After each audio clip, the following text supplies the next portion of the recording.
Je n'ai jamais imaginé que la pire trahison de ma vie se produirait le jour où j'aurais dû être la plus heureuse. J'étais assise au 3e rang de l'église Saint-Germain-des-Prés, observant mon fils Thomas ajuster sa cravate devant l'autel, quand j'ai senti une main ferme toucher mon épaule. C'était Béatrice, la mère de la mariée, avec un sourire glacial qui n'atteignait pas ses yeux. « Madame Rousseau, nous devons parler, maintenant. » Je me suis levée sans comprendre, la suivant jusqu'au petit couloir latéral de l'église, où l'odeur d'encens et de fleurs blanches se mêlait à l'air froid de mars. C'est alors qu'elle m'a dit, avec un calme effrayant, que je n'étais pas la bienvenue à la cérémonie, que ma présence dérangeait la mariée, qu'il serait préférable pour tout le monde que je disparaisse simplement. Je suis restée paralysée, le cœur battant si fort que j'ai pensé que tous ceux présents pouvaient l'entendre. Avant que je puisse répondre, Thomas est apparu, et pendant un instant j'ai cru qu'il viendrait me défendre. Mais les mots qui sont sortis de la bouche de mon fils m'ont coupé plus profondément que n'importe quelle lame. « Maman, s'il te plaît, ne crée pas de scène. Chloé et sa mère ne veulent pas de toi ici, c'est leur mariage, pas le tien. Tu dois partir, maintenant. » J'ai regardé dans ses yeux, cherchant un signe du garçon que j'avais élevé seul pendant 42 ans. Le garçon que j'avais tenu dans mes bras quand il avait eu de la fièvre à 5 ans, l'adolescent qui avait pleuré dans mes bras quand sa première petite amie l'avait rejeté, le jeune homme qui m'avait serré fort le jour où il avait réussi l'examen d'entrée à la Sorbonne. Mais tout ce que j'ai vu était un étranger. Un homme qui avait choisi l'approbation d'une femme qu'il connaissait depuis seulement 2 ans, plutôt que la dignité de sa propre mère. Ma gorge s'est serrée, mes mains ont tremblé, mais aucune larme n'est tombée. Pas là, pas devant eux. J'ai pris mon sac vintage en cuir marron, le même que Philippe m'avait offert pour notre dernier anniversaire de mariage, et j'ai marché vers la sortie de l'église. Chaque pas résonnait dans le couloir de pierre, et je sentais le poids de dizaines de regards sur moi. Cousins, oncles, amis de la famille, tous témoins de mon humiliation. Madame Fontaine, mon ancienne voisine, a couvert sa bouche avec sa main. Monsieur Bernard, qui était camarade d'école de Thomas, a détourné le regard. Personne n'a rien dit. Personne ne m'a défendu. Quand j'ai franchi les doubles portes en bois et que le soleil printanier a touché mon visage, j'ai respiré profondément pour la première fois en plusieurs minutes. Paris était magnifique ce matin-là, les arbres commençant à fleurir, le ciel bleu sans nuages, le bruit lointain de la circulation sur le boulevard Saint-Germain. Tout semblait normal, tranquille, indifférent à la tempête qui ravageait ma poitrine. J'ai appelé un taxi et j'ai donné au chauffeur l'adresse de ma maison à Boulogne-Billancourt, cette même maison où Thomas avait grandi, où nous avions donné ses premières fêtes d'anniversaire, où il avait fait ses devoirs à la table de la cuisine pendant des années. La maison que j'avais construite brique par brique, sueur par sueur, après la mort de Philippe, qui m'avait laissé seule, avec un fils de 7 ans et une montagne de dettes. Pendant tout le trajet, je suis restée silencieuse, regardant par la fenêtre les immeubles haussmanniens, les petites boulangeries, les gens marchant tranquillement sur les trottoirs pavés. Le chauffeur a essayé d'engager la conversation plusieurs fois, commentant le temps, la circulation, mais j'ai simplement hoché la tête poliment. Que pouvais-je dire? Que je venais d'être expulsée du mariage de mon propre fils, que le garçon que j'avais porté dans mon ventre pendant 9 mois, que j'avais allaité, que j'avais protégé de tout le mal du monde, m'avait jetée comme si j'étais une étrangère gênante. Quand je suis arrivée chez moi, le silence était assourdissant. Je me suis assise sur le canapé du salon, toujours en talons hauts et avec la robe bleu marine que j'avais spécialement choisie pour l'occasion, et j'ai finalement laissé les larmes couler. J'ai pleuré pendant des heures, jusqu'à ce que ma tête palpite et que ma gorge me fasse mal. J'ai pleuré pour la mère que j'avais été, pour la femme que j'étais devenue, pour le fils que j'avais perdu. Vous vous demandez peut-être comment nous en sommes arrivés là. Comment un fils peut traiter sa propre mère de cette façon? Et je dois vous faire savoir que ça n'a pas toujours été ainsi. Thomas a été un garçon affectueux, attentionné, intelligent. Il a été un fils dévoué pendant longtemps. Mais quelque chose a changé quand Chloé est entrée dans sa vie. J'ai rencontré Chloé Moreau il y a 2 ans, lors d'un dîner que Thomas avait organisé dans son appartement du Marais. Elle était belle, élégante, travaillait comme chef de projet marketing dans une entreprise de luxe. Elle venait d'une famille aisée, Son père possédait une chaîne d'hôtels-boutiques dans le sud de la France et sa mère, Béatrice, était une femme qui exsudait la supériorité par tous les pores. Dès le premier instant, j'ai senti que Béatrice m'évaluait d'un regard critique. Ma robe simple de chez Zara, mon accent qui portait encore les traces de la région où j'avais grandi, près de Lyon, ma profession de couturière retraitée. Rien de tout cela ne correspondait aux standards qu'elle attendait pour la famille du futur gendre. Et Chloé, bien que toujours polie en surface, n'a jamais fait l'effort de créer une vraie connexion avec moi. Nos rencontres étaient formelles, distantes, pleines de sourires forcés et de conversations superficielles sur le temps et la circulation parisienne. Mais Thomas était amoureux, ou du moins c'est ce qu'il semblait. Il a commencé à changer graduellement. Il a cessé de me rendre visite chaque semaine comme il le faisait. Nos conversations téléphoniques sont devenues plus courtes, plus rares. Quand je l'interrogeais à ce sujet, il avait toujours une excuse toute prête. Beaucoup de travail au cabinet d'avocat, voyages d'affaires, dîner avec des clients importants. J'essayais de comprendre, d'être compréhensive. Après tout, c'était un homme adulte construisant sa carrière, sa propre vie.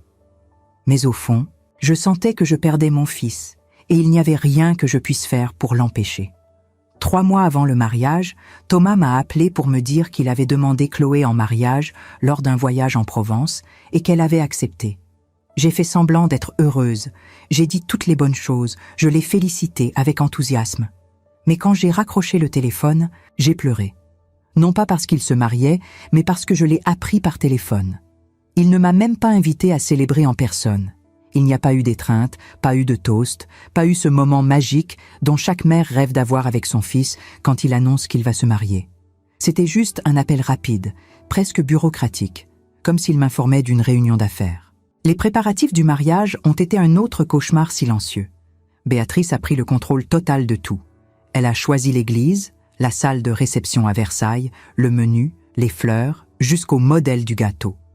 Chloé approuvait simplement tout ce que sa mère suggérait. Et Thomas? Eh bien, Thomas ne remettait rien en question. Quand j'ai essayé d'offrir mon aide, de suggérer des idées, de faire partie du processus, j'ai été poliment ignorée. « Tout est déjà en cours, Madame Rousseau », disait Béatrice avec ce sourire froid. « Vous n'avez pas à vous inquiéter de quoi que ce soit. » Mais il y a eu un moment, environ 1 mois avant le mariage, qui aurait dû me servir d'avertissement. Thomas est venu me rendre visite, chose rare à cette époque. Et pendant le café que j'ai préparé dans la cuisine, il a mentionné de manière désinvolte que Chloé et lui cherchaient une maison plus grande. « L'appartement du Marais est trop petit pour fonder une famille, maman. Nous voulons quelque chose avec jardin, peut-être en banlieue parisienne. » J'ai commenté que de telles maisons étaient chères, surtout dans les bons quartiers, et qu'il devrait bien économiser. C'est alors qu'il m'a regardé d'une manière étrange et a dit « En fait, maman, je pensais. Cette maison ici est trop grande pour toi toute seule. As-tu déjà pensé à la vendre et à déménager dans quelque chose de plus petit? Un appartement, peut-être ?» J'ai gelé. Cette maison était tout pour moi. Non seulement l'endroit où j'avais élevé mon fils, mais le résultat d'années de travail acharné, d'économies rigoureuses, de chaque centime épargné. Après la mort de Philippe, je me suis retrouvée avec d'énormes dettes liées à l'accident, car il était travailleur indépendant et n'avait pas d'assurance adéquate. J'ai travaillé comme couturière pendant la journée et j'ai fait des coutures supplémentaires, le soir, dormant souvent seulement 4 heures par nuit.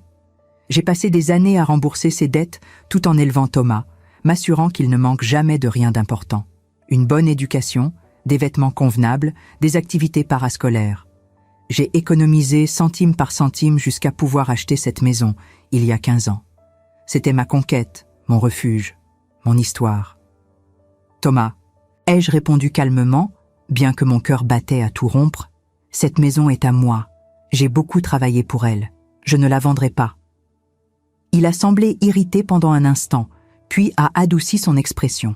« Bien sûr, maman, c'était juste une suggestion, oublie ça. » Mais je n'ai pas oublié, cette conversation est restée dans mon esprit comme un caillou dans ma chaussure. Inconfortable, douloureuse. Et maintenant, assise seule à la maison pendant que mon fils célébrait son mariage sans moi, j'ai commencé à relier les points. La nuit est tombée sur Paris, et j'étais toujours sur le canapé, maintenant sans larmes, juste un vide immense dans la poitrine. J'ai préparé un thé à la camomille, j'ai essayé de manger quelque chose, mais mon estomac était fermé.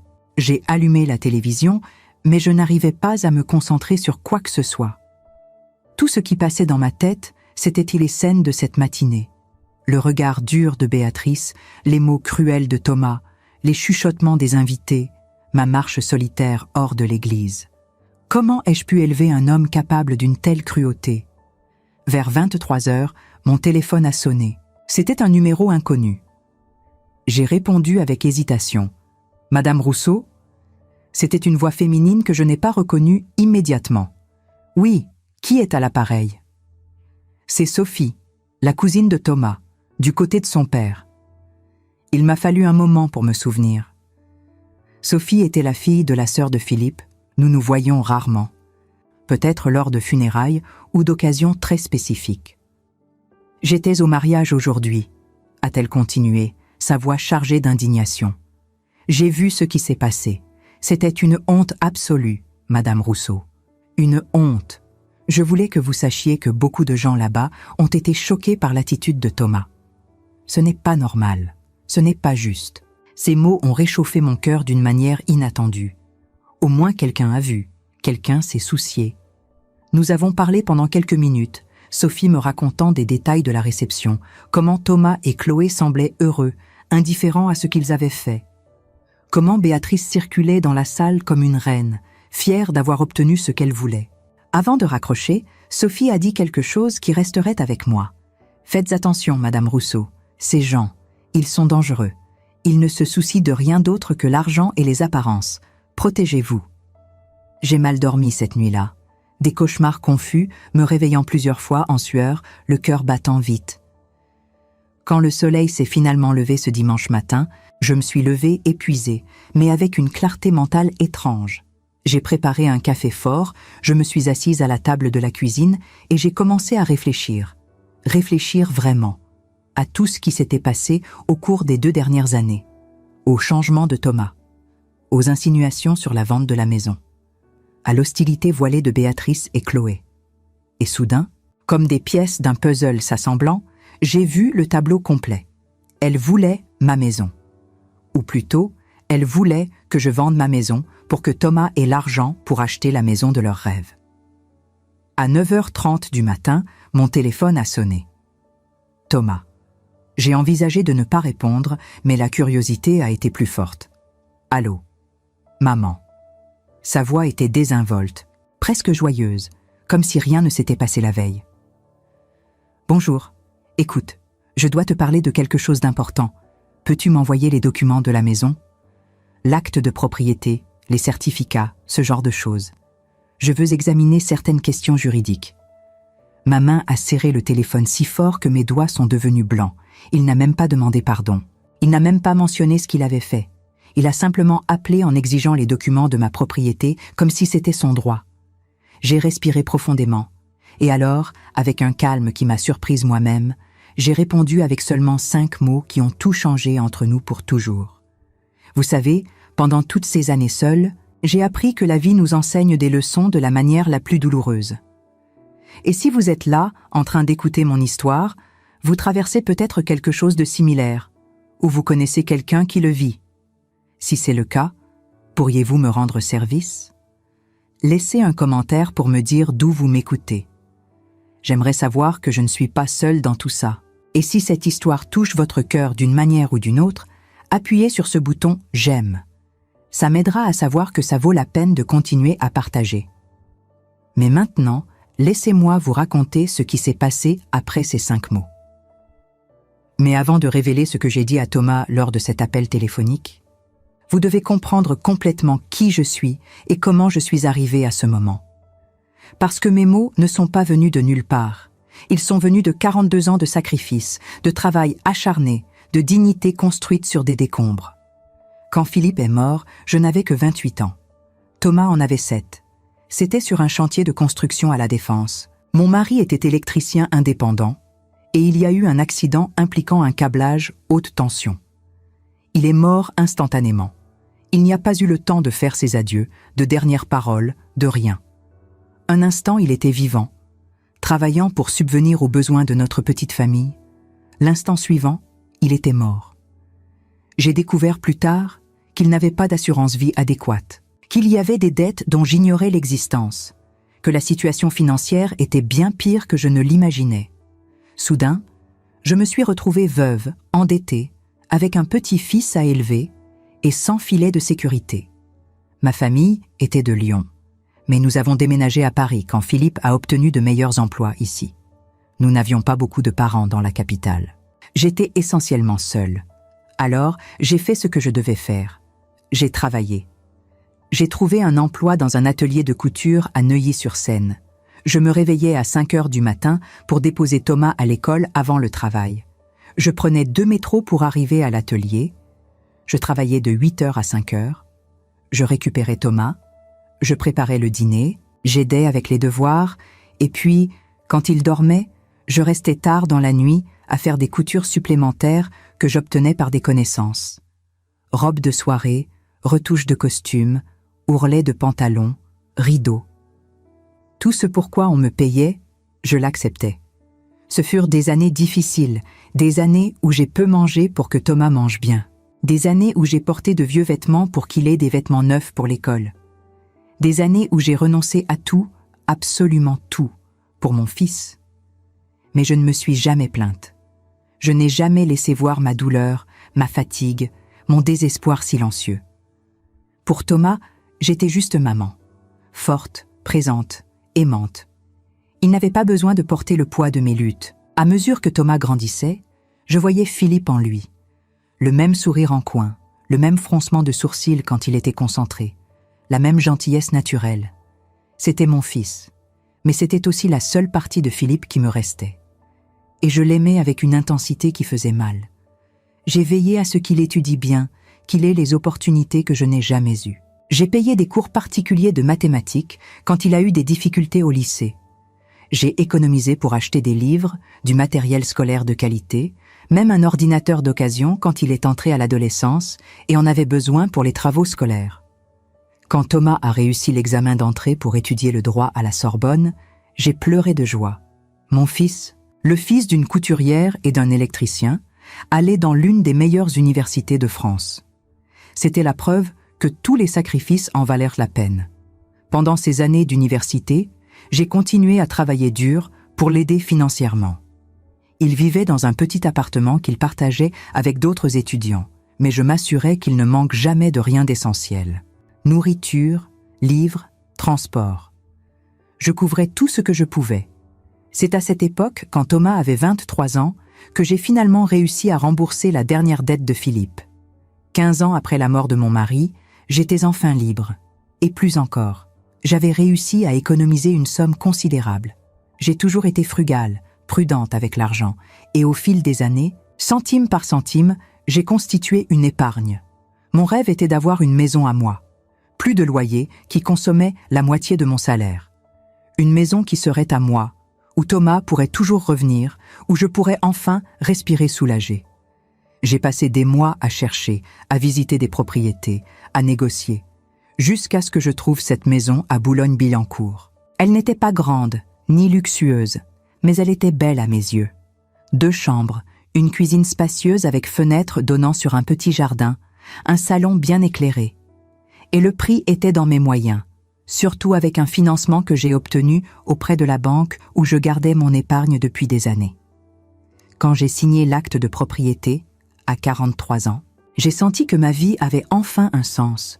Toute la souffrance, tout le travail, tout avait mené à ce moment.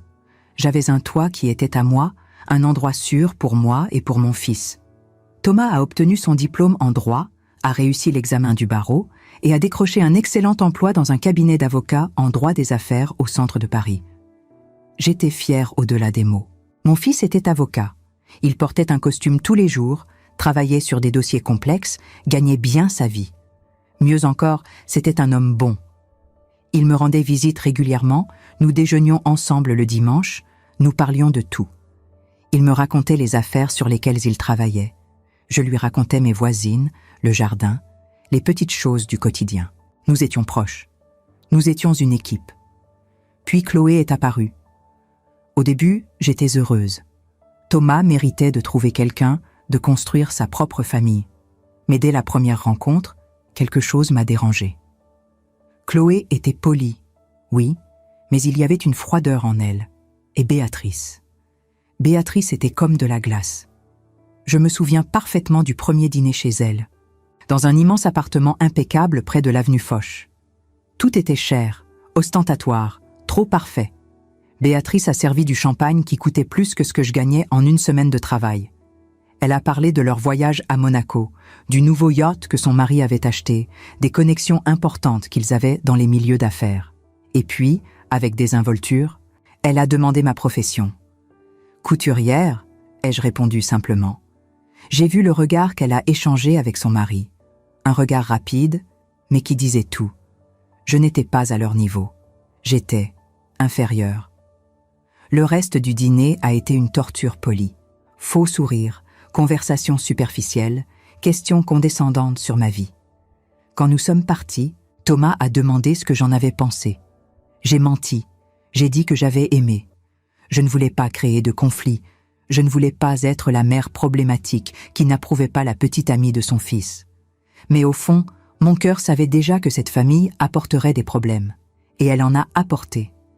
Lentement, subtilement, mais elle en a apporté. Thomas a commencé à changer. De petites choses au début. Il a arrêté de porter des vêtements plus simples, il a commencé à parler de marques chères, de restaurants exclusifs, d'un style de vie qui n'avait jamais été important pour lui auparavant. Il a commencé à faire des commentaires sur la maison, sur comment je devrais moderniser, investir dans des améliorations. Une fois, devant Chloé, il a plaisanté en disant que ma décoration était trop vintage et tout le monde a ri, sauf moi. Les dimanches ensemble sont devenus plus rares. Il y avait toujours quelque chose de plus important. Un brunch avec les futurs beaux-parents, un événement social, un week-end. Je comprenais ou j'essayais de comprendre. Il construisait une nouvelle vie. C'était naturel, mais ça faisait mal. Ça faisait mal de voir mon fils s'éloigner, changer, devenir quelqu'un que je ne reconnaissais pas complètement. Et maintenant, ce dimanche matin, après le mariage, avec Thomas à l'autre bout du fil exigeant les documents de ma propriété, sans même s'excuser de m'avoir humilié publiquement, tout est devenu enfin cristallin. Ils avaient planifié cela. L'expulsion du mariage n'était pas un moment de colère, ce n'était pas un malentendu. C'était délibéré. C'était pour me laisser fragile, émotionnellement détruite, plus facile à manipuler.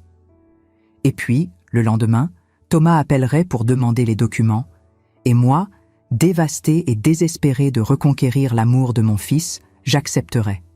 Je vendrais ma maison, je lui donnerais l'argent, et je serais à la merci de leur bonne volonté. Mais ils ont sous-estimé quelque chose de fondamental. Je n'étais plus cette jeune veuve de 28 ans, perdue et désespérée. J'étais une femme de 58 ans qui avait survécu à des choses qu'ils ne pourraient même pas imaginer. Qui avait construit une vie à partir de rien, seule?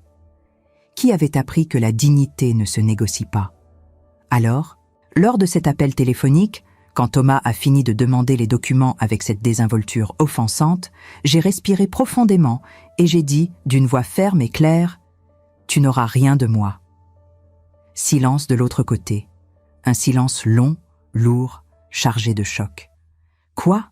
Maman, de quoi parles-tu? Tu m'as parfaitement entendu, Thomas. Je ne vais pas te donner les documents de la maison.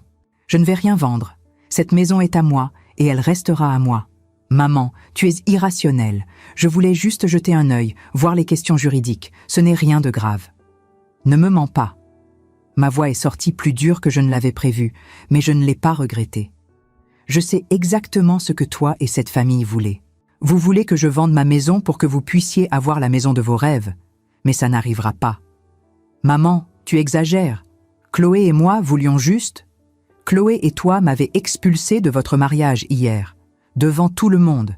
Vous m'avez humilié de la pire façon possible. Et aujourd'hui, tu as l'audace d'appeler en exigeant les documents de ma propriété, sans même des excuses. Je l'ai entendu respirer profondément, l'irritation commençant à apparaître dans sa voix. C'était Chloé qui ne voulait pas de toi là-bas, pas moi. J'essayais juste de maintenir la paix dans mon propre mariage. » Ces mots m'ont frappé comme une gifle. Il blâmait sa femme, se dégageait de toute responsabilité. Comme s'il n'avait pas le choix. Comme s'il n'était pas un adulte capable de défendre sa propre mère. « Thomas, » ai-je dit lentement, chaque mot pesant comme une pierre.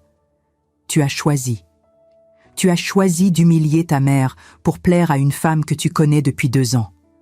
Tu as choisi l'argent et le statut de cette famille plutôt que la dignité de la femme qui a tout sacrifié pour toi. Et maintenant tu devras vivre avec les conséquences de ce choix.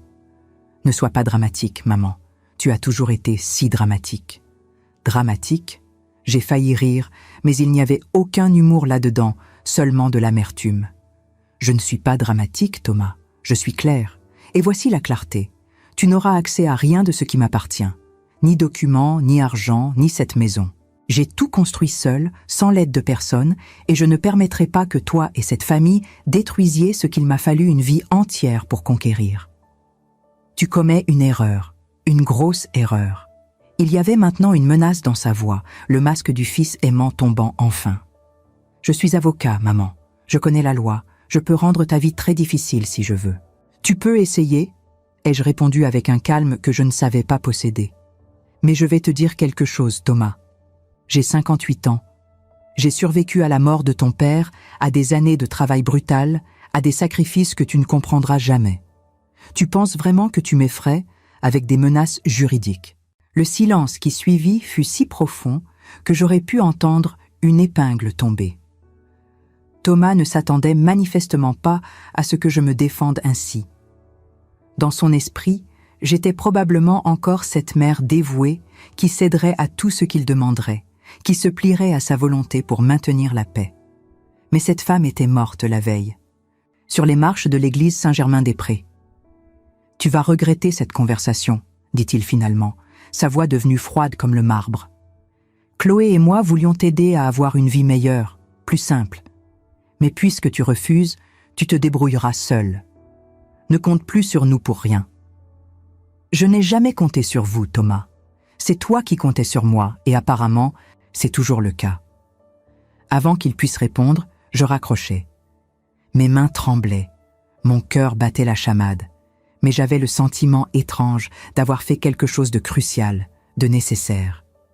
Pour la première fois depuis des années, j'avais défendu mes propres intérêts au lieu de me sacrifier pour ceux de mon fils. Les jours suivants furent étrangement calmes. Aucun appel de Thomas, aucun message, rien. Je m'attendais à ce qu'il insiste, qu'il envoie Chloé ou même Béatrice pour me convaincre, mais rien ne vint. Ce silence me rendait nerveuse. Je connaissais mon fils, ou du moins je pensais le connaître, et il n'abandonnait jamais aussi facilement. 1 semaine après le mariage, je reçus une visite inattendue. C'était un mardi après-midi, il pleuvait doucement sur Boulogne-Billancourt, et je préparais du thé dans la cuisine quand la sonnette retentit. En ouvrant la porte, je découvris Sophie, la cousine de Thomas, celle qui m'avait appelée le soir du mariage. Elle portait un imperméable beige et tenait un parapluie dégoulinant d'eau. « Madame Rousseau, pardonnez-moi de débarquer sans prévenir.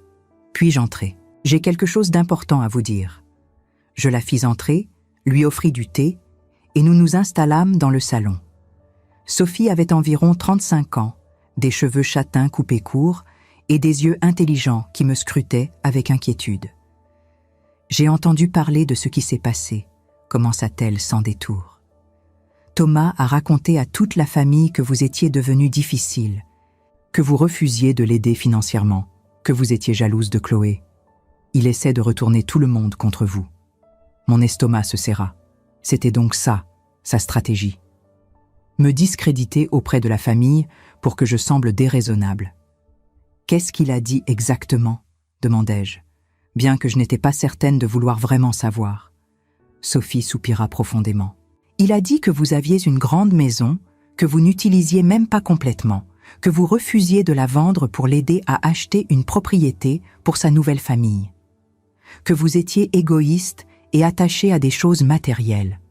Que vous aviez créé une scène au mariage parce que vous ne supportiez pas de le voir heureux avec quelqu'un d'autre. » Le culot était époustouflant. Renverser complètement la réalité.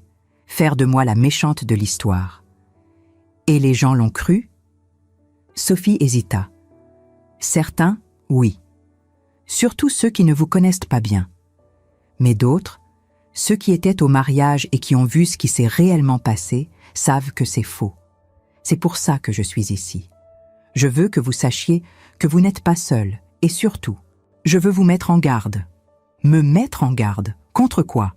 Contre eux. Béatrice et sa fille sont, comment dire, impitoyables. J'ai fait quelques recherches. La famille Moreau est connue dans certains milieux pour être sans scrupules en affaires. Il y a eu des procès, des accusations de pratiques douteuses. Rien n'a jamais abouti parce qu'ils ont les meilleurs avocats, mais les rumeurs persistent. Si Thomas est maintenant aligné avec eux, il pourrait devenir aussi dangereux. Un frisson me parcourut. Je savais que Béatrice était froide, calculatrice, mais je n'avais pas imaginé qu'il puisse y avoir quelque chose de vraiment sinistre derrière cette façade de respectabilité. Qu'est-ce que vous pensez qu'il pourrait faire? Sophie me regarda droit dans les yeux. Essayez de vous faire déclarer inapte, prétendre que vous n'êtes plus capable de gérer vos propres affaires. Thomas est avocat, il connaît les ficelles. S'ils arrivent à faire nommer un tuteur, votre maison pourrait être vendue sans votre consentement. La pièce sembla tourner autour de moi. Mais c'est ridicule, je suis parfaitement saine d'esprit. Je gère très bien ma vie.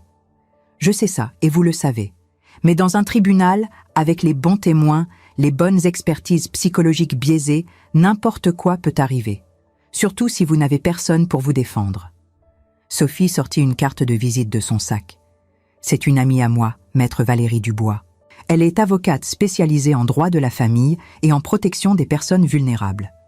Je lui ai parlé de votre situation et elle est prête à vous recevoir gratuitement pour une première consultation. S'il vous plaît, allez la voir. Protégez-vous. Je pris la carte avec des mains tremblantes. Maître Valérie Dubois, cabinet à Paris 8e. Pourquoi faites-vous ça pour moi? Vous ne me connaissez presque pas? Sophie sourit tristement. Parce que j'ai vu comment Philippe aimait sa famille. Mon père parlait tout le temps de lui, de quel homme bon il était, et parce que ce que Thomas vous fait est profondément mal. Même si c'est mon cousin, je ne peux pas rester silencieuse face à ça. Après le départ de Sophie, je restais assise dans le salon pendant des heures, fixant la carte de visite. Était-ce vraiment nécessaire d'aller voir un avocat? Thomas était mon fils. Malgré tout, malgré la douleur, malgré la trahison, une partie de moi refusait de croire qu'il irait vraiment jusqu'à essayer de me faire déclarer inapte.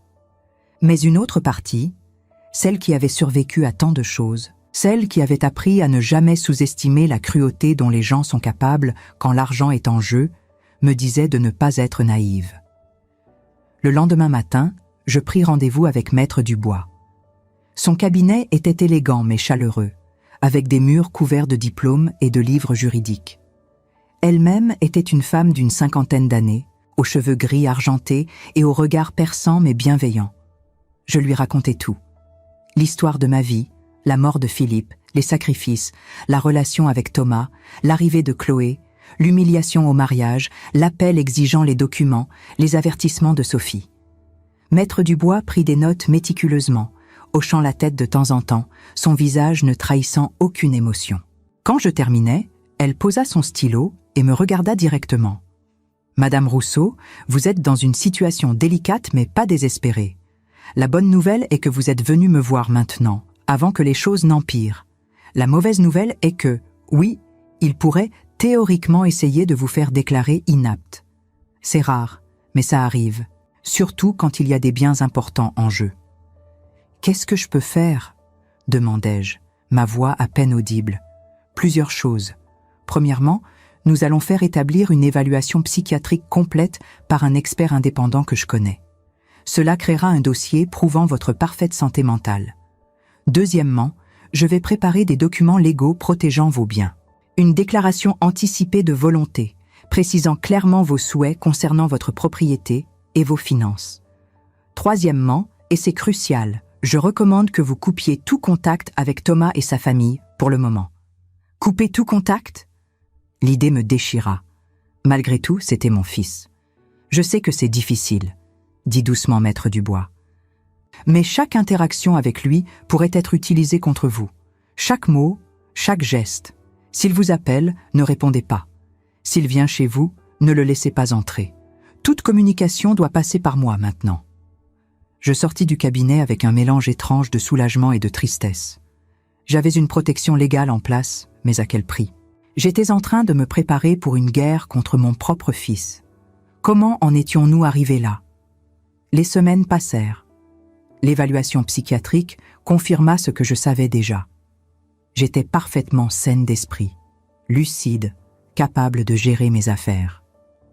Maître Dubois établit tous les documents de protection et je les signais dans son bureau, sentant chaque signature comme une pierre ajoutée à un mur qui se construisait entre Thomas et moi.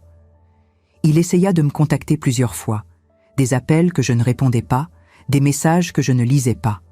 Une fois, il vint jusqu'à ma porte, sonnant avec insistance pendant plusieurs minutes. Je restais silencieuse à l'intérieur, le cœur brisé, écoutant mon fils appeler « Maman, s'il te plaît, ouvre, il faut qu'on parle ». Mais je ne cédais pas. Maître Dubois m'avait prévenu. Céder maintenant serait catastrophique. Puis, environ 6 semaines après le mariage, je reçus une lettre recommandée. Mon cœur s'arrêta quand je vis qu'elle venait d'un cabinet d'avocats. Pas celui de Thomas, heureusement, mais un autre, renommé et coûteux. Avec des mains tremblantes, j'ouvris l'enveloppe et lus. C'était une mise en demeure. Thomas et Chloé, représentés par ce cabinet, m'accusaient de détresse psychologique, d'isolement social, de comportement irrationnel. Ils citaient mon refus inexplicable de communiquer avec ma famille, mon rejet de l'aide offerte, ma réaction disproportionnée à un simple malentendu lors du mariage. Ils demandaient une expertise psychiatrique ordonnée par le tribunal et, en attendant, la nomination d'un administrateur provisoire pour gérer mes finances et ma propriété. Sophie avait raison. Ils attaquaient vraiment. Je téléphonai immédiatement à Maître Dubois, ma voix tremblante en lisant la lettre au téléphone. « Ne paniquez pas », dit-elle calmement. « C'est exactement ce à quoi nous nous préparions. J'ai déjà toutes les réponses prêtes. Nous allons contester point par point. Ils pensent que vous êtes une cible facile, mais nous allons leur montrer qu'ils se trompent. » Le processus judiciaire qui suivit fut un cauchemar éveillé. Audience, expertise, témoignages. Thomas avait recruté des voisins que je connaissais à peine, qui témoignèrent que je semblais renfermée, distante, différente ces derniers temps. Bien sûr que j'étais différente. Mon fils venait de me trahir de la manière la plus cruelle possible. Mais Maître Dubois était brillante. Elle présenta l'évaluation psychiatrique que nous avions faite, les témoignages de mes vrais amis, mes relevés bancaires prouvant que je gérais parfaitement mes finances, des lettres de soutien de personnes qui me connaissaient vraiment. Et surtout, elle démonta méthodiquement le récit de Thomas, montrant les incohérences, les contradictions, les motivations financières évidentes derrière cette tentative de mise sous tutelle. Le moment le plus douloureux fut quand Thomas lui-même témoigna. Je le vis entrer dans la salle d'audience, impeccable dans son costume sombre, et mon cœur se serra. C'était mon fils, mon petit garçon, l'enfant que j'avais porté, nourri, élevé avec tout mon amour. Et maintenant, il était là, devant un juge, essayant de me faire déclarer incapable de gérer ma propre vie.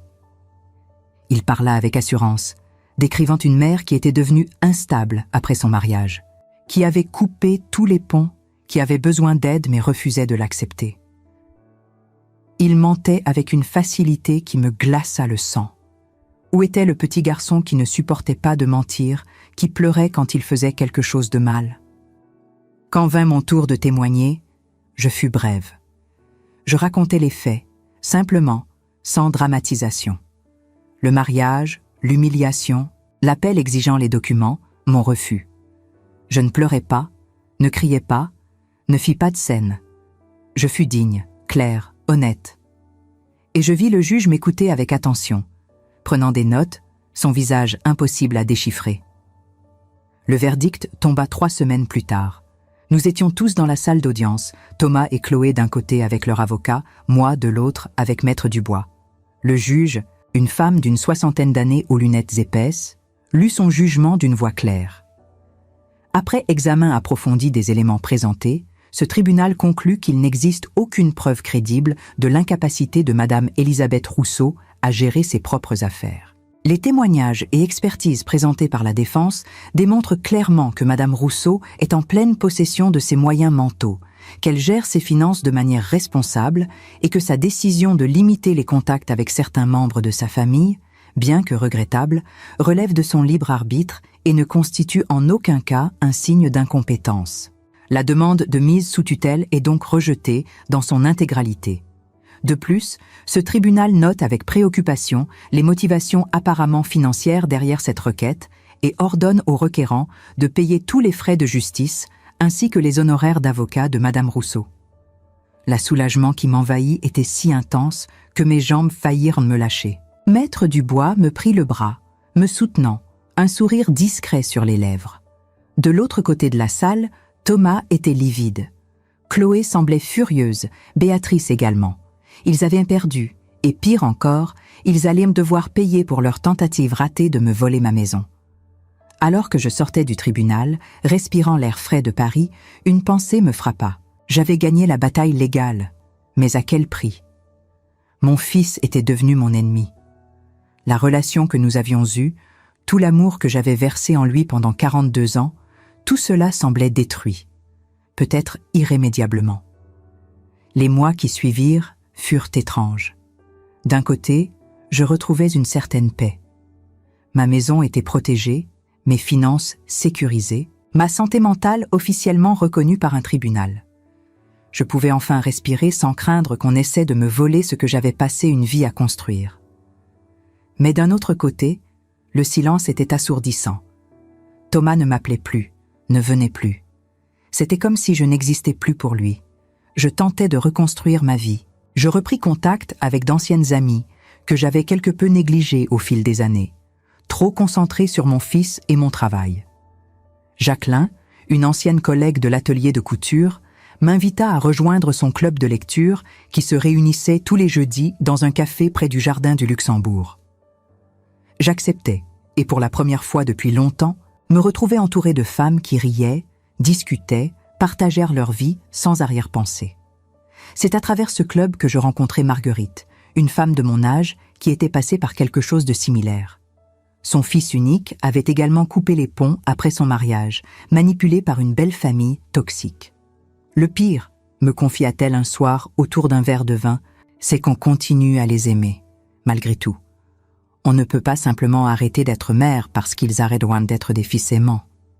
Ces paroles résonnèrent profondément en moi. Elle avait raison. Je ne pouvais pas effacer 42 ans d'amour maternel d'un coup de baguette magique. Thomas était toujours mon fils, même s'il m'avait trahi, même s'il avait essayé de me détruire financièrement. Une partie de moi espérait encore, contre toute logique, qu'il se réveillerait un jour, qu'il réaliserait ce qu'il avait fait, qu'il reviendrait s'excuser. Mais les mois passaient, et ce réveil ne venait pas. L'automne arriva, puis l'hiver. Paris se couvrit de cette lumière grise particulière de décembre, et je me retrouvais à approcher les fêtes de fin d'année avec une appréhension terrible. C'était notre tradition, à Thomas et moi.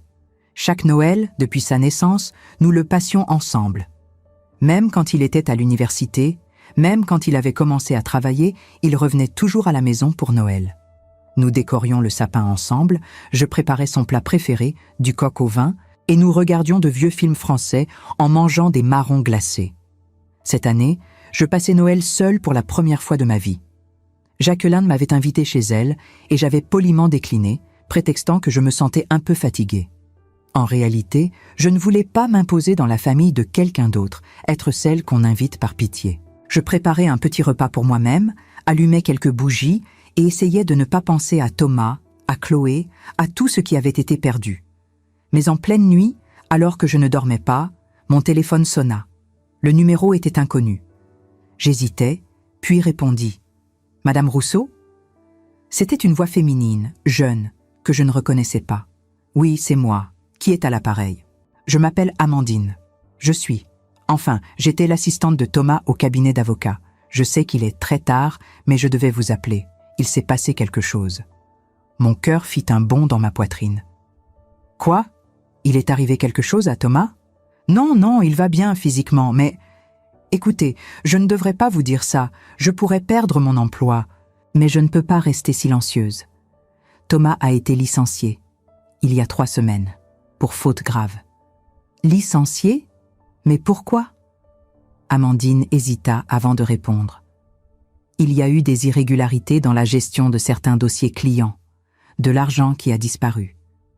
Le cabinet a mené une enquête interne et a découvert que Thomas détournait des fonds pour couvrir des dettes personnelles. Des dettes de jeu, apparemment. Ils auraient pu aller à la police, porter plainte, mais pour éviter le scandale, ils ont simplement négocié son départ discret. Mais il est grillé dans le milieu juridique parisien. Plus personne ne l'embauchera. Je ne savais quoi dire. Thomas, mon fils qui avait toujours été si droit, si responsable, avait volé de l'argent. Avait des dettes de jeu. Pourquoi me dites-vous tout ça ? Demandai-je finalement. Parce que j'ai vu ce qu'il vous a fait. Je travaillais pour lui quand il a monté ce dossier pour essayer de vous faire déclarer inapte. Je savais que c'était mal, mais je ne pouvais rien dire à l'époque sans risquer mon poste. Maintenant qu'il est parti, je voulais que vous sachiez la vérité. Thomas n'est pas l'homme qu'il prétend être. Il est endetté jusqu'au cou. Chloé ne sait pas tout, et la famille Moreau commence à prendre ses distances. Si vous avez cédé, si vous lui aviez donné votre maison, il aurait tout perdu de toute façon. Au jeu, aux créanciers. Après avoir raccroché, je restais assise dans le noir, essayant d'assimiler ce que je venais d'apprendre. Mon fils n'était pas seulement devenu cruel, il était devenu un criminel, un joueur compulsif, un menteur pathologique. Était-ce vraiment le même garçon que j'avais élevé? Où avais-je échoué? Mais une autre pensée émergea lentement. Je ne l'avais pas raté. Les choix de Thomas étaient de ses choix. Il était un adulte, responsable de ses actions. Je ne pouvais pas me blâmer pour ses erreurs, pour ses crimes. J'avais fait de mon mieux, donné tout ce que je pouvais. Parfois, malgré tous nos efforts, nos enfants prennent des chemins que nous n'aurions jamais imaginés pour eux. Les jours suivants, je repensais souvent à cet appel. Devais-je faire quelque chose? Essayer d'aider Thomas malgré tout? Mais comment aider quelqu'un qui vous a attaqué si vicieusement? Quelqu'un qui n'avait montré aucun remords, aucune tentative de réconciliation? La réponse vint d'elle-même un matin de janvier, quand en ouvrant mes volets, je vis une voiture garée devant ma maison. Une voiture que je reconnus immédiatement, celle de Thomas. Mon cœur se mit à battre plus vite. Était-il là pour s'excuser? Pour me parler enfin honnêtement? Je le vis sortir du véhicule, et mon cœur se serra. Il avait l'air fatigué, amaigri, ses vêtements moins impeccables que d'habitude. Il se dirigea vers ma porte d'un pas hésitant, et je le laissai sonner. 1 fois, 2 fois, 3 fois. Puis sa voix, à travers la porte. « Maman, je sais que tu es là. S'il te plaît, j'ai besoin de te parler. Je suis désolée. Pour tout. S'il te plaît. » Ma main se dirigea vers la poignée, prête à ouvrir, mais je m'arrêtai. Les paroles de Maître Dubois résonnaient dans ma tête. « Protégez-vous. » Les révélations d'Amandine. Des dettes de jeu, détournement de fonds. Ce n'était pas une vraie excuse qui le motivait. C'était le désespoir financier. « Va-t'en, Thomas », dis-je à travers la porte, ma voix plus ferme que je ne l'aurais cru possible. « Tu as fait ton choix il y a des mois. Tu as choisi l'argent, le statut, cette famille. Tu as essayé de me détruire pour obtenir ma maison. Maintenant que tu as des problèmes, maintenant que tu es ruiné, tu reviens? Ce n'est pas comme ça que ça marche. Maman, s'il te plaît, je suis ton fils. J'ai fait des erreurs terribles, je le reconnais. Mais j'ai besoin d'aide. Je n'ai plus personne. Chloé m'a quitté quand elle a découvert les dettes. Ses parents ne veulent plus entendre parler de moi. J'ai perdu mon travail, mon appartement. Je n'ai nulle part où aller. Chaque mot était une dague dans mon cœur. Mon instinct maternel hurlait d'ouvrir cette porte, de serrer mon fils dans mes bras, de lui dire que tout irait bien. Mais ma raison, forgée par des mois de souffrance et de trahison, me retenait. Tu aurais dû penser à tout ça avant d'essayer de me voler ma maison, Thomas, avant de me traîner devant un tribunal, avant de me faire déclarer folle pour obtenir ce que tu voulais. Maintenant, tu dois assumer les conséquences de tes actes. Je vais me retrouver à la rue. Tu vas laisser ton propre fils dormir dehors? Il y avait de la colère maintenant dans sa voix, pas seulement du désespoir. Tu ne peux pas faire ça. Après tout ce que j'ai été pour toi, tout ce que nous avons partagé. Tout ce que tu as été pour moi? Ma propre colère monta, brûlante et libératrice. « Thomas, tu m'as expulsée de ton mariage devant tout le monde. Tu as essayé de me faire passer pour folle. Tu as monté un dossier légal contre moi pour me voler la seule chose que j'ai construite dans ma vie. Et maintenant que tu es dans le besoin, tu oses parler de tout ce que tu as été pour moi ?» Le silence s'installa, long, pesant. Puis j'entendis des pas s'éloigner, le bruit d'une portière de voiture qui s'ouvre et se ferme, le moteur qui démarre. Je courus à la fenêtre et vis la voiture disparaître au bout de la rue. Mon fils était parti. Peut-être pour toujours cette fois. Je m'effondrai sur le canapé et laissai couler les larmes que j'avais retenues. Pleurer pour le fils que j'avais perdu, pour la relation brisée, pour toutes les années d'amour qui semblaient maintenant avoir été en vain. Mais au milieu de cette douleur, il y avait aussi quelque chose d'autre. Un sentiment étrange de libération. J'avais tenu bon. Je n'avais pas cédé. Je m'étais protégée. 6 mois passèrent. Le printemps revint à Paris, les marronniers fleurirent le long des boulevards et la vie continua. Je m'étais construit une nouvelle routine, une nouvelle vie où Thomas n'occupait plus le centre. Mon club de lecture prospérait, j'avais repris la couture comme hobby, créant des pièces que je vendais dans un petit marché d'artisanat le dimanche. Ce n'était pas pour l'argent. J'avais assez pour vivre confortablement avec ma retraite, mais pour le plaisir de créer, de voir mes mains donner vie à quelque chose de beau. Marguerite était devenue une vraie amie. Nous nous voyions plusieurs fois par semaine, prenions des cafés ensemble, parlions de nos vies, de nos regrets, mais aussi de nos espoirs. Elle m'encouragea à voir un thérapeute pour traiter le traumatisme de ce que j'avais vécu avec Thomas. « On ne guérit pas de ce genre de blessure tout seul », disait-elle.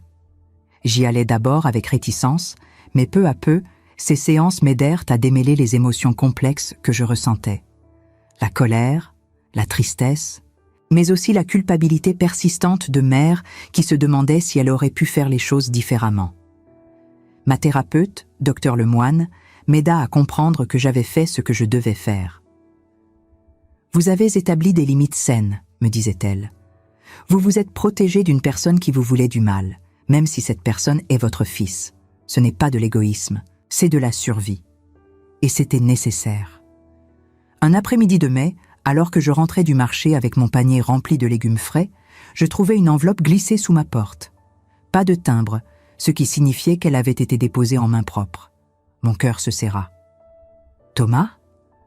J'ouvris l'enveloppe avec des mains tremblantes et trouvai une lettre manuscrite sur un papier simple. « Chère Madame Rousseau, vous ne me connaissez pas, mais je m'appelle Julien Mercier. Je suis un ami de Thomas depuis l'université. J'écris cette lettre parce que je pense que vous devriez savoir certaines choses, et parce que Thomas ne vous les dira jamais lui-même. Il y a quelques mois, après que Chloé l'ait quitté et qu'il ait perdu son appartement, Thomas a touché le fond. Il dormait dans sa voiture, buvait beaucoup, ne mangeait presque plus. Plusieurs de ses anciens amis, moi inclus, avons essayé de l'aider, mais il refusait toute assistance, s'enfonçant de plus en plus dans sa spirale destructrice. Il y a 2 mois, quelque chose a changé. Il a finalement accepté d'aller dans un centre de désintoxication pour son problème de jeu et d'alcool. Il y est resté 6 semaines, et quand il en est sorti, c'était un homme différent. Sobre, lucide et surtout conscient de l'énormité de ce qu'il vous avait fait. Il m'a raconté toute l'histoire, le mariage, la tentative de mise sous tutelle, tout. Et je dois vous dire, Madame Rousseau, qu'il est détruit par la honte de ses actions. Il m'a dit qu'il ne méritait pas votre pardon, qu'il avait brisé quelque chose d'irréparable et qu'il devait vivre avec ça pour le reste de sa vie. Mais il fait des efforts. Il a trouvé un emploi modeste dans une librairie du 11e arrondissement. Il a un petit studio qu'il partage avec un colocataire. Il assiste à des réunions de gamblers anonymes 3 fois par semaine. Il reconstruit sa vie, lentement, douloureusement. Je ne vous écris pas pour vous demander de lui pardonner ou de reprendre contact avec lui. Cette décision vous appartient entièrement. Je voulais simplement que vous sachiez que votre fils n'est pas un monstre. Il est un homme qui a fait des erreurs terribles, influencé par une femme et une famille toxiques, entraîné par une addiction qu'il ne maîtrisait pas. Ce ne sont pas des excuses pour ce qu'il a fait, mais peut-être des explications. Si un jour vous voulez savoir comment il va, vous pouvez me contacter à ce numéro 06 45 32 1877. Mais je respecterai totalement si vous préférez ne jamais avoir de nouvelles. Avec mes sincères salutations, Julien Mercier. Je relus la lettre 3 fois, mon cœur battant de manière irrégulière. Thomas suivait une thérapie. Il reconstruisait sa vie. Il avait reconnu ses erreurs. Était-ce suffisant? Pouvais-je lui pardonner? Je gardais la lettre sur ma table de cuisine pendant des semaines, la relisant de temps en temps, pesant le pour et le contre. Marguerite me conseilla la prudence. Ne te précipite pas, prends ton temps. Tu as le droit de ne jamais lui pardonner, tu sais. Docteur Lemoine fut plus nuancé. Le pardon n'est pas pour lui, c'est pour vous. Il ne s'agit pas d'oublier ce qu'il a fait ou de revenir à la relation d'avant. Il s'agit de libérer la colère qui vous empoisonne. Un soir de juin, après une journée particulièrement belle passée à flâner dans les jardins du Luxembourg, je pris mon téléphone et composai le numéro de Julien. Il répondit à la 3e sonnerie. « Allô? Monsieur Mercier? C'est Elisabeth Rousseau. Vous m'avez écrit une lettre il y a quelques semaines. Madame Rousseau? Oui, bien sûr, je suis surpris de votre appel. J'aimerais savoir comment va Thomas. Juste savoir, rien de plus. » Julien me parla pendant près d'1 heure. Il me raconta le parcours difficile de Thomas, sa lutte contre l'addiction, ses efforts pour reconstruire sa vie.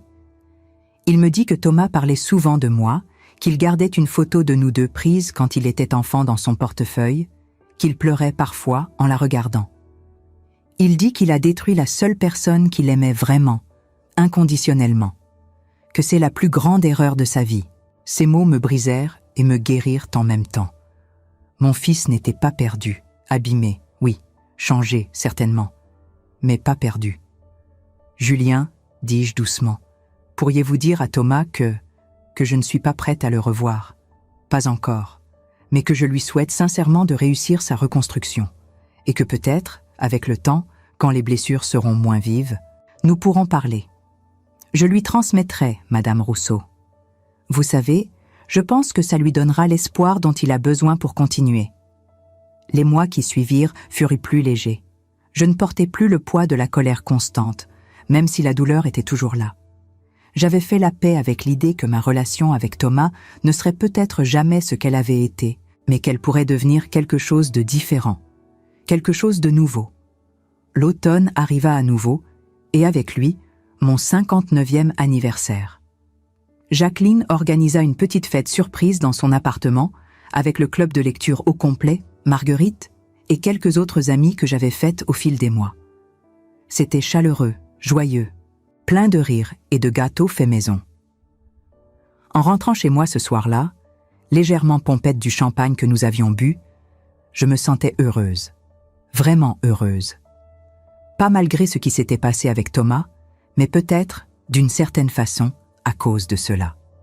Cette épreuve m'avait appris quelque chose d'essentiel.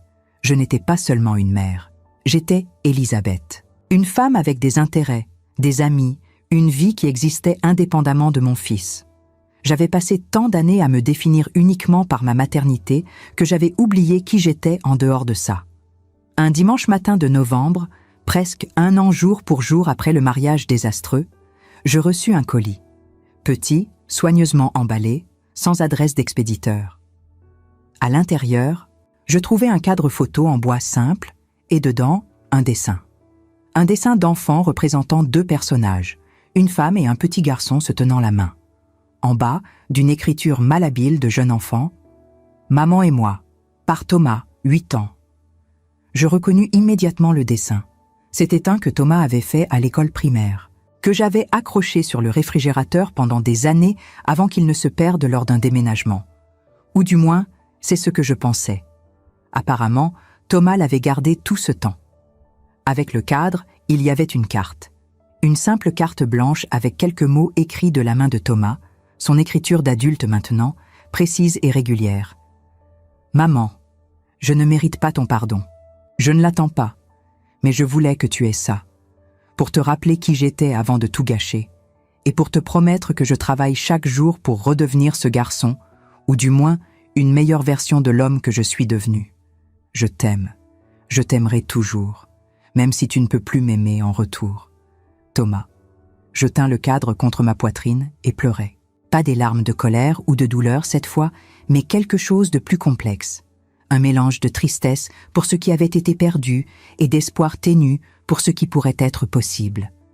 2 semaines plus tard, je fis quelque chose que je n'aurais jamais cru faire. J'écrivis une lettre à Thomas. Pas longue, pas émotionnelle, mais factuelle. Thomas, j'ai reçu ton cadre et ta carte. Merci pour ce geste. Je veux que tu saches que je ne suis pas prête à te revoir ou à reconstruire notre relation maintenant. Peut-être que je ne le serai jamais. Ce que tu m'as fait a laissé des cicatrices profondes qui prendront du temps à guérir, si elles guérissent jamais complètement. Mais je veux aussi que tu saches que je ne te souhaite pas de mal. Je veux que tu réussisses ta vie, que tu surmontes tes addictions, que tu trouves la paix. Tu es toujours mon fils, et une partie de moi t'aimera toujours, même si cet amour est maintenant teinté de douleur. Continue ton chemin. Deviens l'homme que tu veux être. Et peut-être qu'un jour, si nous sommes tous les deux prêts, nous pourrons parler. Sans promesse, sans attente. Juste parler. Jusqu'à ce jour, prends soin de toi. Maman. J'envoyais la lettre à l'adresse que Julien m'avait donnée, et pendant des jours, j'attendis une réponse qui ne vint jamais. Pas d'appel, pas de lettre, rien. Au début, j'en fus blessée, puis je réalisais que c'était peut-être mieux ainsi. Thomas respectait mes limites. Il ne me harcelait pas, ne me suppliait pas, ne me pressait pas. Il me donnait l'espace dont j'avais besoin. Les mois continuèrent leur cours tranquille. Noël approcha à nouveau, et cette fois, je l'accueillis avec plus de sérénité. J'acceptai l'invitation de Jacqueline à passer la soirée avec sa famille, et ce fut merveilleux. Chaleureux, bruyant, plein de vie. Ce n'était pas mon fils, ce n'était pas ma famille, mais c'était de la compagnie, de l'affection, une connexion humaine authentique. Le soir du Nouvel An, alors que Paris explosait en feux d'artifice visibles depuis ma fenêtre, je me fis une promesse. J'allais continuer à vivre pleinement, à cultiver mes amitiés, à explorer mes passions, à être heureuse. Pas malgré la perte de mon fils, mais en acceptant cette perte comme une partie de mon histoire, pas toute mon histoire. Et si un jour Thomas et moi pouvions reconstruire quelque chose, ce serait merveilleux. Mais si ce jour ne venait jamais, je survivrais. Je prospérerais même. Parce que j'étais plus forte que je ne l'avais jamais réalisé. J'avais survécu à la mort de mon mari, à des années de travail épuisant, à la trahison de mon fils, à une bataille judiciaire. J'avais tout surmonté et j'étais encore debout. Quelques mois plus tard, au printemps, alors que je travaillais dans mon petit jardin, plantant des roses que j'avais toujours voulu mais n'avais jamais trouvé le temps de planter, mon téléphone sonna. Numéro inconnu. J'hésitais, puis répondis « Madame Rousseau, c'est Julien. Je voulais juste vous informer que Thomas a célébré 1 an de sobriété la semaine dernière. Il va bien ? Il a même été promu gérant adjoint de la librairie où il travaille. Je pensais que vous aimeriez savoir. » Un sourire, le premier vrai sourire quand je pensais à Thomas depuis longtemps, étira mes lèvres. « Merci de m'avoir appelé, Julien. Dites-lui. Dites-lui que je suis fière de lui, pour son travail sur lui-même. Je le ferai. Et Madame Rousseau. Il m'a demandé de vous dire que vous n'avez pas à répondre ou à réagir, mais qu'il pense à vous chaque jour et qu'il espère que vous êtes heureuse. »« Je le suis, » répondis-je, et en prononçant ces mots, je réalisais que c'était vrai. « Dites-lui que je le suis. » Après avoir raccroché, je continuais à planter mes roses, mes mains enfonçant doucement les racines dans la terre riche de mon jardin. Ce jardin qui faisait partie de cette maison que j'avais défendue si férocement. Cette maison qui représentait non seulement ma sécurité financière, mais mon indépendance, ma dignité, mon droit de vivre ma vie selon mes propres termes. J'avais appris quelque chose de précieux à travers cette épreuve. Aimer ses enfants ne signifie pas se laisser détruire par eux. Être une bonne mère ne signifie pas être une martyre. On peut aimer quelqu'un profondément et quand même établir des limites, dire non, se protéger. Les années qui allaient me suivre verraient peut-être une réconciliation entre Thomas et moi. Peut-être pas. Mais quoi qu'il arrive, je savais que j'allais bien. Que j'étais entourée de gens qui m'appréciaient pour qui j'étais, pas pour ce que je pouvais leur donner. Que j'avais construit une vie qui avait du sens, du but, de la joie. Et si un jour, des années plus tard, Thomas frappait à ma porte, sobre, changé, prêt à avoir une vraie conversation, une vraie réconciliation, peut-être que je serai prête aussi. Peut-être que nous pourrions construire quelque chose de nouveau sur les ruines de ce qui avait été détruit. Pas la relation mère-fils d'avant, celle-là était morte. Mais quelque chose de différent, quelque chose d'honnête, construit sur le respect mutuel plutôt que sur des attentes tacites et des sacrifices unilatéraux. Ou peut-être pas. Peut-être que nous resterions étrangers pour toujours, reliés seulement par le sang et des souvenirs d'une époque plus heureuse. Et ce serait triste, mais ce serait aussi acceptable. Parce que j'avais appris la leçon la plus importante de toutes. Ma valeur ne dépendait pas de ma relation avec mon fils. J'avais de la valeur intrinsèquement en tant qu'Élisabeth, en tant que femme qui avait construit quelque chose de beau dans ce monde malgré tous les obstacles. Alors que le soleil printanier réchauffait mon visage et que mes mains travaillaient la terre de mon jardin, dans ma maison que personne ne m'avait prise, entourée de la vie que j'avais reconstruite, je me sentais en paix. Enfin, en paix. Et c'était suffisant. C'était plus que suffisant. C'était tout. Voilà. C'est mon histoire. Ces mots que vous venez d'entendre, ils viennent du plus profond de mon cœur, d'un endroit où la douleur et la dignité se sont rencontrées pour forger quelque chose de nouveau en moi. Pendant des mois, j'ai gardé ce récit enfermé, pensant que personne ne pourrait comprendre cette blessure si particulière, si intime. Mais aujourd'hui, en le partageant avec vous, je réalise que je ne suis probablement pas seule dans cette expérience. Quelque part, peut-être même en ce moment précis, il y a une autre mère, un autre père, qui vit cette même trahison silencieuse. Ce qui me frappe le plus dans tout cela, ce n'est pas seulement ce que Thomas m'a fait, mais ce que j'ai découvert sur moi-même dans ce processus. Pendant 42 ans, je me suis définie uniquement comme sa mère. Chaque décision, chaque sacrifice, chaque rêve était orienté vers lui.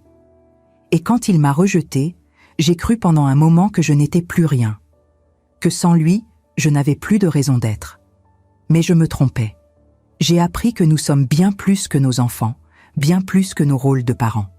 Nous sommes des êtres humains complets, avec notre propre valeur, nos propres frontières, notre propre dignité qui mérite d'être protégée.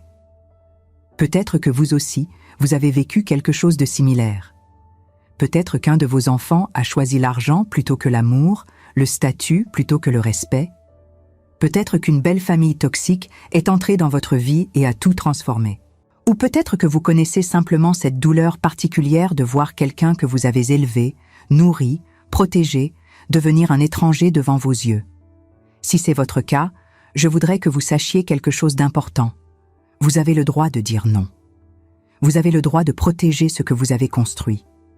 Aimer nos enfants ne signifie pas nous laisser détruire par eux. J'ai longtemps cru que refuser d'aider Thomas faisait de moi une mauvaise mère. La culpabilité me rongeait chaque nuit. Mais maintenant, je comprends que le véritable amour maternel inclut aussi le courage de laisser nos enfants assumer les conséquences de leurs choix, même quand cela nous déchire le cœur. Si j'avais cédé, si je lui avais donné ma maison, je ne l'aurais pas aidé. Je l'aurais simplement renforcé dans son comportement destructeur. Parfois, dire non est l'acte d'amour le plus difficile et le plus important que nous puissions offrir. Alors maintenant, je vous pose cette question avec toute la sincérité dont je suis capable. Si vous étiez à ma place, qu'auriez-vous fait? Auriez-vous tenu bon comme moi ou auriez-vous choisi un autre chemin? Il n'y a pas de bonne ou de mauvaise réponse ici. Chaque situation est unique, chaque cœur a ses propres limites, sa propre sagesse. Mais j'aimerais vraiment savoir ce que vous en pensez. Laissez-moi un commentaire, partagez votre réflexion, votre expérience personnelle, si vous vous sentez à l'aise de le faire. Et dites-moi aussi d'où vous m'écoutez en ce moment. De quel coin du monde ou de France vous suivez ces histoires? Ce récit, cette vérité que j'ai partagée avec vous aujourd'hui, représente quelque chose de plus grand qu'une simple histoire personnelle. C'est un témoignage sur la résilience humaine, sur notre capacité à nous relever même après les trahisons les plus profondes. Et si mon expérience peut aider ne serait-ce qu'une seule personne à se sentir moins seule, à trouver le courage de défendre sa propre dignité, alors chaque larme, chaque nuit d'insomnie, chaque moment de doute aura eu un sens. Si vous souhaitez continuer à suivre ces histoires de vie, ces récits authentiques qui touchent au cœur de notre humanité, je vous invite à vous abonner à cette chaîne. Votre présence ici, votre écoute attentive, cela compte énormément. Et pour finir, je veux vous dire merci. Merci d'avoir écouté jusqu'au bout, d'avoir porté avec moi le poids de cette histoire, d'avoir été présent dans ce moment de vulnérabilité absolue. Dans un monde où nous courons tous tellement vite, où nous avons si peu de temps pour vraiment nous écouter les uns les autres, vous avez choisi de rester ici, avec moi, jusqu'à la fin. Cela signifie plus que vous ne pouvez l'imaginer. Alors prenez soin de vous, protégez ce qui vous est cher, et n'oubliez jamais que vous méritez le respect et la dignité, peu importe qui essaie de vous convaincre du contraire. À très bientôt, j'espère, pour une nouvelle histoire qui nous fera réfléchir ensemble sur ce que signifie vraiment vivre avec courage et authenticité.